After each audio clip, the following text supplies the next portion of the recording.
А јас вечера ќе продолжам со серијата библиски проповеди. Иако секоја таква проповед ќе се има посебен наслов. Мејата сабота зборував за Назарет, Христовата прва проповед одржана во синагогата, во која што пораснал, во која што одел уште од мали нозе, секоја сабота. И во таа синагога, токму затоа што бил најпознат, така да речеме, како човек, од тие верници. Колку биле верници, видовме. Во таа синагога, од страна на тие верници, со други зборови, во неговата црква, во неговата местна црква, на самиот почеток од неговата мисија, тој беше отфрлен и дури не само отфрлен како Месија, туку и веднаш се обидува да го убијат. На некој начин како да, уште тогаш, како да беше однапред најавено каква ќе биде реакцијата на целиот израелски народ кон неговата мисија. Што за жал така и се случи и живее тој народ цели 2000 години се уште во тоа беззаконие. Живее во тоа непокаяние кон Исуса Христа. Но Господ нешто ветил и за ова последно време и ги случуваат многу интересни работи, иако за нас тоа нема да бидат интересни во смисол да гледаме сеир, да се седнеме на фотелја и како на некој филм пред нас на телевизор и да комотно посматраме што се случува. И ние самите ќе бидеме актери во тие интересни настани, што ги нареков, во колку сме се уште живи. И ние самите ќе бидеме ставени на испит. Ние веќе сега поминуваме низ разни мали испити и искушенија, но како ли ќе биде кога ќе настапат поголемите. Вечера продолжувам со, како што самите ја најавивте, Христовата беседа на гората на блаженствата, како втора, не значи дека ќе бидат по хронолошки ред сите овие новозаветни проповеди. Не може ни да се докаже многу дали оваа била прва или Назаретската, иако мене ми се чини дека Назаретската била попрва. Меѓутоа одиме по ред како што се во Библијата. Значи, Лука 4 глава беше Назаретската, па сега веднаш во 5 глава и Матеј, значи после четвртата, после искушенијата во пустината, после, значи 4:23 стих, и самиот Матеј вели, и одеше Исус по цела Галилеја, поучувајќи по синагогите, проповедајќи, значи ги споменува синагогите пред гората на блаженството. И така натаму, проповедајќи го Евангелието на Царството, лекувајќи секаква болест и немок кај народот. Сега интересен 24 стих. Па се разнесе глас за него по цела Сирија и ги доведуваа кај него сите болни, нападнати од различни болести и страдања, обседнати од демони, месечери, фатени, а тој ги оздравуваше. И по него одеше многу народ од Галилеја, Десетоградието, Ерусалим и Јудеја, отаде Јордан. И сега продолжува, 5 глава само продолжение на овие мисли. Кога го виде народот, тој се искачи на гората. Значи, по тоа заклучувам дека беседата на гората е после тие негови први проповеди по галилејските синагоги и сите чуда и дела што ги правил во меѓувреме. Значи, некоје време после сето тоа, не можеме да кажеме колку време, дали месец, 2, 3, тој се искачи на гората која што Библијата не ја именува, како што реков, православната традиција ја именува, ја идентификува со гората Тавор во Галилеја, но дали е сега тоа точно, не е толку битно. Во историјата останала најчесто да се нарекува така, гората на блаженството. Бидејќи Беседата на гората, која што во Матеј опфаќа цели 3 глави, 5-та, 6-та и 7-та, и јас се надавам до 13 мај, значи во овие 3 саботи, море, тешко, ќе видиме, здрави. Потоа на 20 мај ќе треба од Сабајле да имам проповед, но вред не е страшно. Ајде да не се зарекуваме. И не мора да се брзаме. Вечерва ќе поминеме само со блаженствата, првиот дел од оваа беседа. И вториот стих од Матеј 5 глава ни вели: и откако ја отвори устата своја, ги поучуваше и говореше. И тука започна сега беседата на гората, тука започна оваа Христова проповед. Како што рекав мината сабота, за да проучиме некоја библиска проповед, новозаветна проповед, Христова или на некој апостол, значи не мора тоа да биде проповед одржана само во синагога, во посебна верска градба, наменета за таа цел. Се разбира, немало се уште христијански цркви како такви. Може да биде и во надвор, во природа. Важно е да постои мноштво што го слуша говорникот и говорникот да држи беседа, проповед.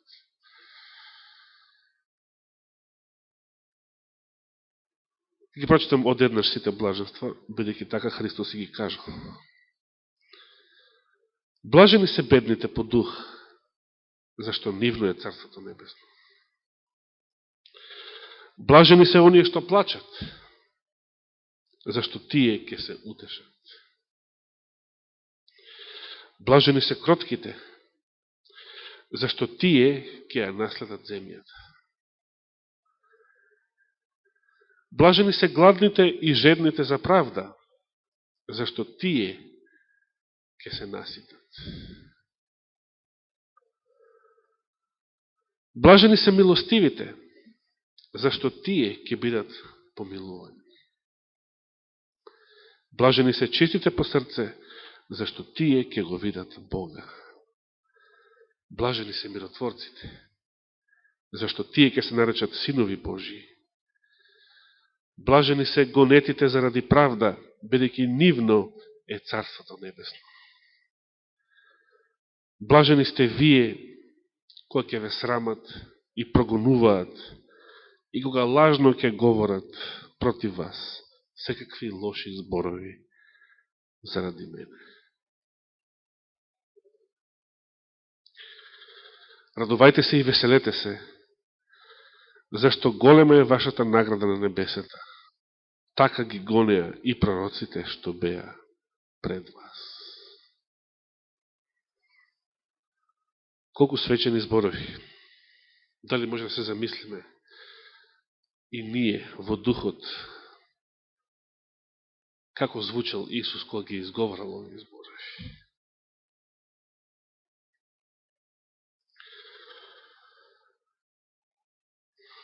Верувам дека секој еден од вас во животот примил, така да се изразам, некое блаженство од друг човек. Верувам дека барем еднаш некој некогаш ви рекол блазе си ти за нешто, за било што. Дали може да се сетите конкретно зашто некој некогаш ви рекол блазе си ти? Не мора да ви позавидел заради тоа нешто. Може би и ви позавидел заради тоа нешто.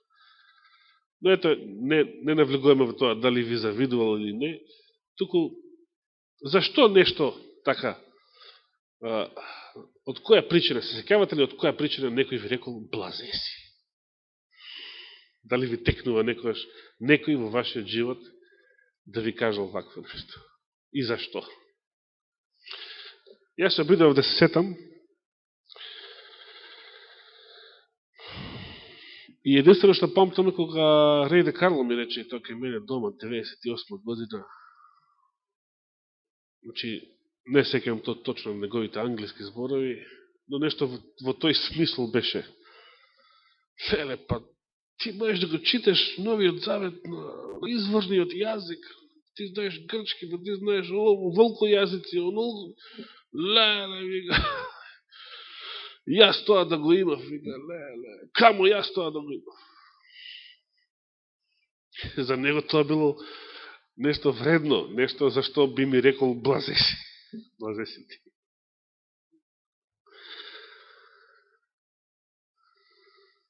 Меѓутоа,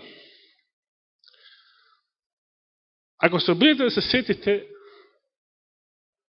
мислам дека повеќето луѓе во светот би ви кажале вакви зборови, ете, дали заради некој материјален успех,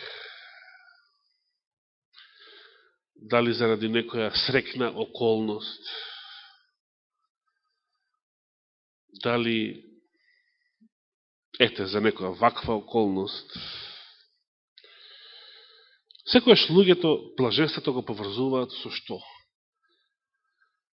Со некој сегашен, материјален, општествен, друштвен, било каков успех или поволна околност. Тука и сега, на оваа земја.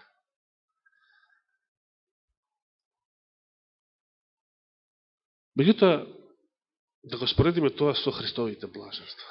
Христос како да зборува нешто што нема врска со човечките мерила, човечките стандарди за блаженство, за среќа. Блажени се бедните по дух. Каква врска има ова? Да се биде беден со блаженство. Не беден во секоја смисла, туку само бедните по дух. Значи не е секој беден блажен. И тоа знаеме да го констатираме од лично искуство. Меѓутоа, што значи бедните по дух? Сиромашни по дух. Што значи богати по дух?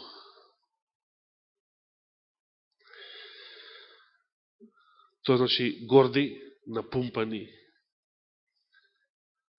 исполнети со своето јас, бидејќи тоа значи тој дух, значи мојот дух, мојото јас, мојата интелигенција, мојот ум, мојот разум, мојот памет. И последица на сето тоа е бла, бла, бла, бла, бла, бла, бла. Јас да зборам, вие да слушате, нема јас шо од вас да учам, вие треба мене да ме слушате. И така нато. Спротивно на тоа, беден по дух, значи понизен човек. Значи, во голема уста, само не за лапачка, туку за продавање памет, и нема големо блаженство. Христос ги пофалува оние кои што се понизни, оние кои што се спремни да учат попрво, отколку да продаваат памет.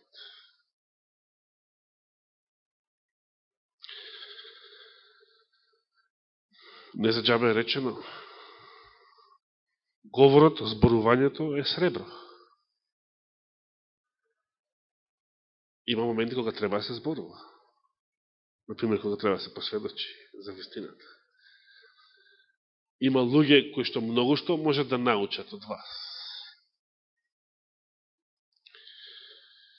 Но говорот е сребро. Вредна работа. Сребро. Не е дрво.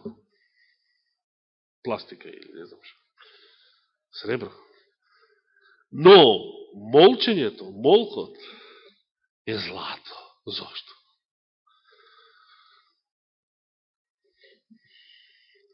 Како и во Христовите зборови. Попрво спремен да слушаш. Попрво воздржан со јазикот. А кога треба, Значи, кога се е добро и внимателно измерено, проценето, и со Божи благослов, да се отвори уста и да се каже. Блажени се оние што плачат, зашто тие ќе се утешат. Тука нема разлика. Ова се однесува сите што плачат. Од било кои причини. Некако ме подсетува на зборовите на проповедникот, таму 7 глава. Подобро е да отидеш во куќа, кај што има жалост, кај што се плаче, отколку во куќа кај што има веселба, смеја, прослава, гозба и така натаму. Зошто чудни зборови? Зошто е тоа поубаво? Затоа што е подобро да се биде трезен, подобро е да се во состојба на плач, кога човекот плаче за било што да плаче, дури и со она најгрешна тага, кога самиот се сожалува, кога покажува дека психички е се уште дете, не пораснал во духот. Но сепак, кога човек плаче, тогаш е и понизен. Точно или не точно? Да, нека биде тоа и себичен плач, повредена гордост или неуспех. Сепак, тогаш кога ќе заплаче, тогаш е понизен. Некако во духот на претходните зборови. Блажени се бедните по дух. Блажени се кротките. Зашто тие ќе наследат земјата. И ова е спротивно на светската мудрост. Јас секам, мајка ми знаеше да цитира зборови од незиниот татко, од дедо ми од Солун, кој што наводно верел, често пати знал да каже дома една ваква поговорка негова. Гази, за да не те сгазат.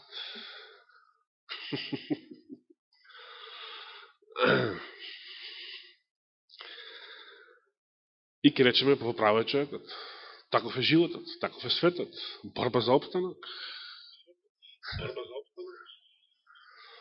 Хитлер, знаете што кажал?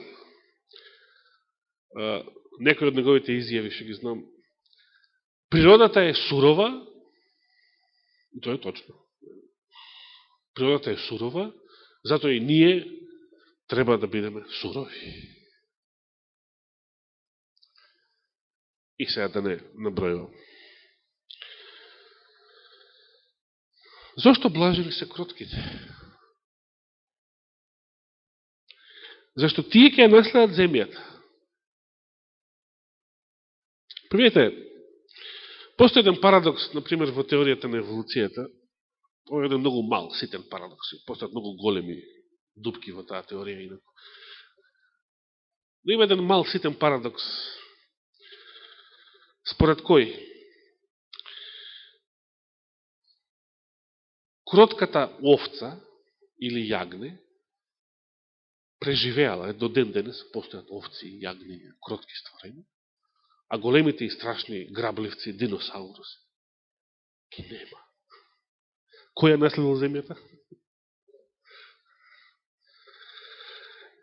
Иако Господ не мисли на оваа земја. Кротките луѓе ќе ја наследат новата земја, вечниот живот.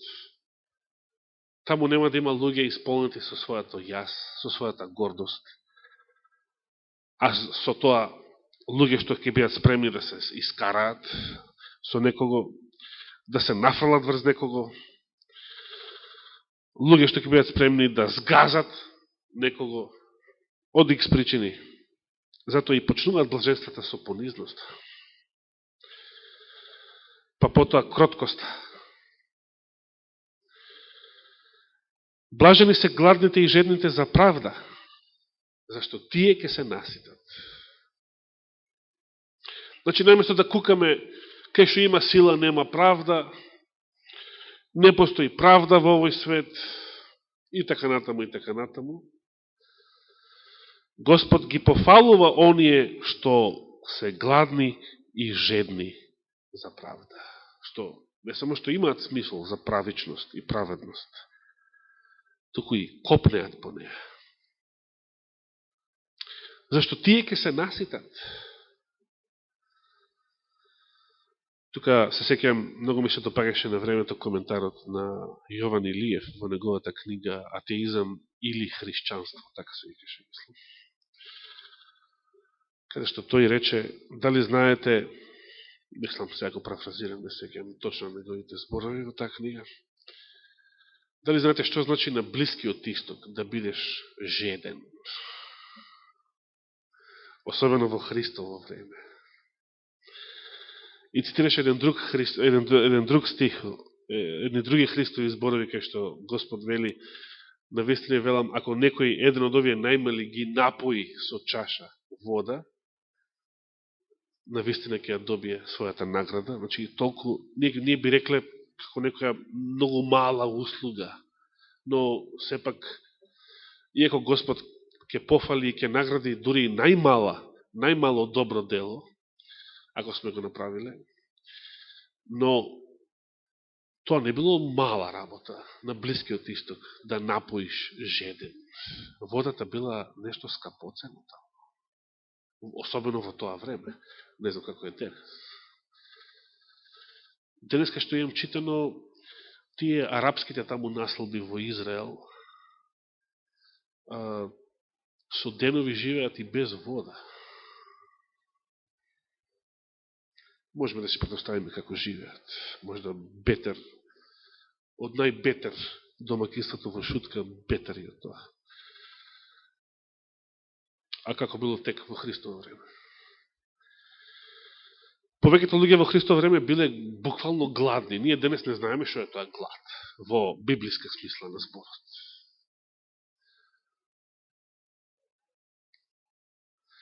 Јас еднаш зареков нема да јадам нареден оброк додека не слушам да ми кркорат цревата. Значи, ако не го слушнам тој звук, не сум гладен. Знаете што поминуваат денови да не ги слушнам? Зависи како кога се. Значи, и да осекам глад, да ми се јаде, не знам шо, да го слушнам тој звук, тогаш е време за јадење. Така сакав да се го измерам еднаш мојот метаболизам колку е бавен. Но луѓето во библиски времења биле гладни, што значи тоа биле луѓе кои што биле недохранети, повеќето луѓе мислам, значи обичниот народ. Кога ние би разбрале што значи во тоа време да се биде гладен и жеден, може би треба да не стрефи. Не знам, светот зборува од 2008 за некаква си економска криза, па гледам сите ние лапаме и пиеме, уживаме како да ништо не се случува. Се разбира, не велам дека нема криза. Се сеќавам во Америка, знаете што беше криза? Ако малце поскапи еден галон бензин од $1,5, ако скокаше на $3 и одма ги факеше паника американците. Криза. За нив тоа било криза.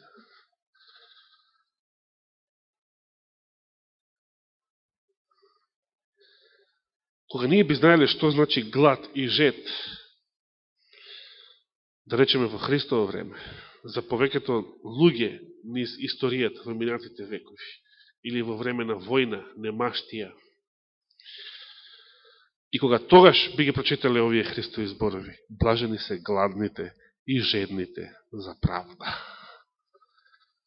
Значи, колку посилен е нашиот глад за правда, колку посилна и подлабока е нашата жед за правда, толку поголемо ќе биде блаженството, кога Господ ќе дојде. Толку поголема ќе биде радост. Блажени се милостивите, зашто тие ќе бидат помилувани.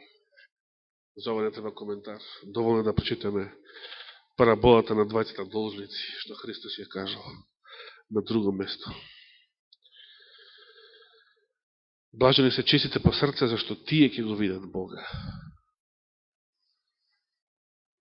Сака некој да го види Бога,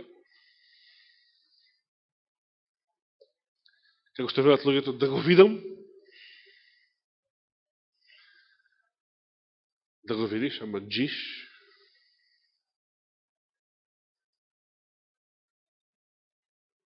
само ако имаш чисто срце, можеш да го видиш и да останеш жив.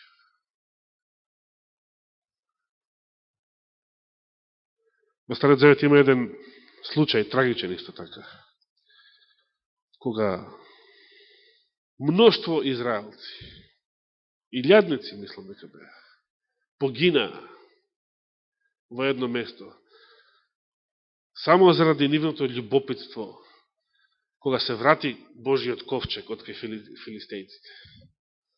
Од нивното љубопитство да го отворат и да видат што има внатре. Значи, само кога еден поглед врз плочите на кои биле испишани 10 заповеди со Божи прст, за нивниот грешен живот значеше смрт. Значи, не го виделе Бога, ги виделе камените плочи. А камо ли да го видят Бога?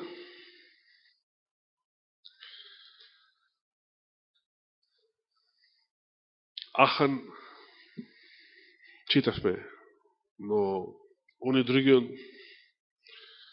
Уз само го потфати ковчегот, да не падне, значи, би рекле и по-добро дел направо, се грижил да не падне ковчегот. Загинал на лице место.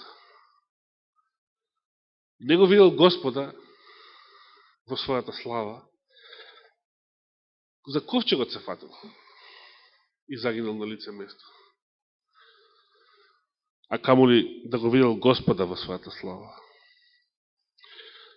Што рекол Исаија кога во визија го видел Господа во својата слава, пред кого херувимите и серафимите ги криеле своите очи. Како тоа би го превеле леле или што велат србите јао. Не можам да најдам македонски збор за тоа. Тешко мене.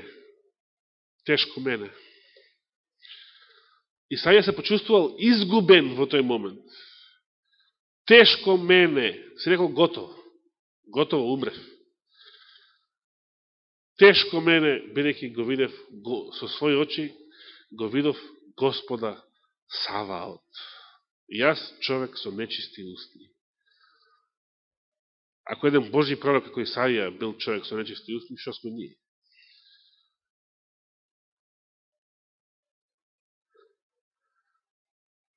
Блажени се миротворците, зашто тие ќе се наречат синови Божи.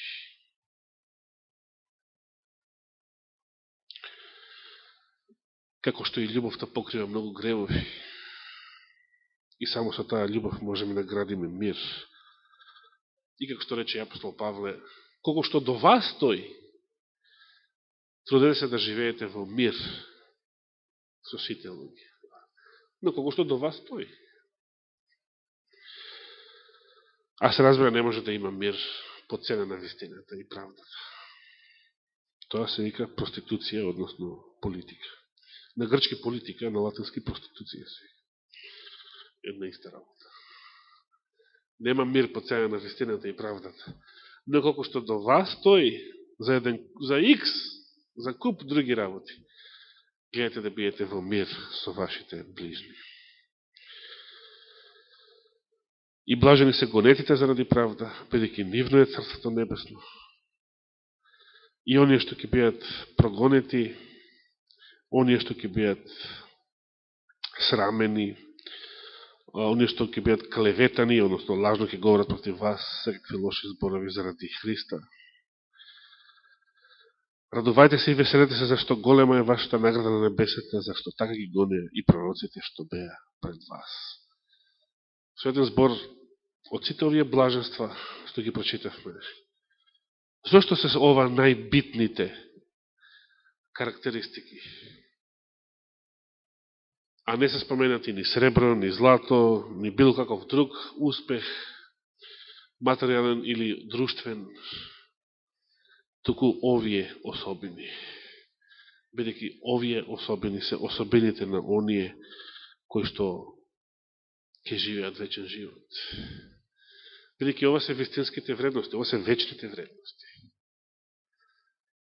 Се друго е блаженство, и пари да имате, и успех, и да освоите некоја награда. Сето тоа е некакво блаженство, но тоа е поминливо, тоа е проблемот.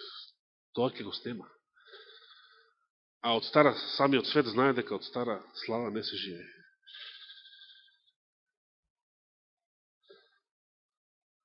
Но ова се вечните вредности. Овие вредности нема да поминат. Нема да изветреат. И ова ќе бидат радоста, блаженството и среќата на сите оние кои што ќе наследат земјата и ќе се дружат со Господа низ сета вечност. Нека му е фала и слава. Амин.